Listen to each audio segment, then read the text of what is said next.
தந்தை பெரியார் என்ன பெரிதாக சாதித்து விட்டார் என்று சிலர் நம்முடைய காது வரவே கேட்கிறார்கள். தமிழ்நாட்டில் பெரும்பாலான மக்களுடைய பெயரோடு சேர்ந்து அவருடைய ஜாதி பெயர் இருந்தது.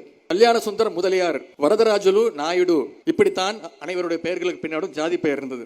ஆனால் 1973ஆம் ஆண்டுக்கு பிறகு தந்தை பெரியார் மறையும் பொழுது தமிழ்நாட்டில் யாருடைய பெயருக்கு பின்னாலும் ஜாதி பெயர் கிடையாது என்பதை செய்து காட்டினார் நம்முடைய தந்தை பெரியார் அவர்கள். இது எவ்வளவு பெரிய சாதனை. தேர்தலிலே என்னை நிறுத்தி வைக்க வேண்டும் என்று பெரும்பாலும் இவரைத்தான் நிறுத்த வேண்டும் என்றால் ஒரு குறிப்பிட்ட சமுதாயம், அதாவது நான் நாயுடு சமுதாயத்தைச்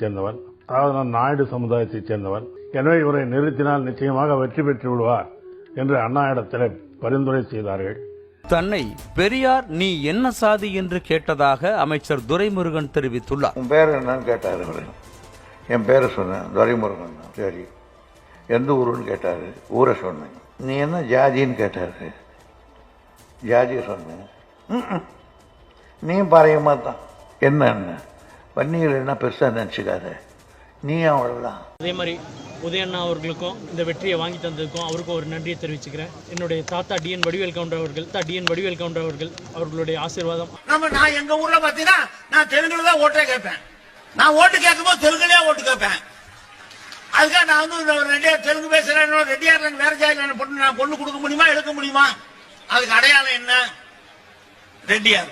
அப்ப இவர்களுடைய 55 ஆண்டு கால திராவிட இயக்கத்துடைய ஆட்சியில இவர்கள் எதை ஒழித்தார்கள்? பெரியார் தான் வந்து ஜாதியை ஒழிச்சாரு. ஜிஎன் செட்டி ரோடு அப்படிங்கிறதுல வந்து ஜிஎன் ரோடு மட்டும் போட்டா செட்டிங்கிறத வந்து அந்த பேர்ல எடுத்து விட்டா நம்ம ஜாதியே ஒழிஞ்சுன்னு சொல்லிக்கிட்டு இருந்தாங்களே. இதுதான் இவங்க வந்து திராவிட இயக்கங்கள் வந்து ஜாதியை ஒழிச்ச லட்சணமா அப்படின்னு பார்க்க வேண்டியிருக்கு.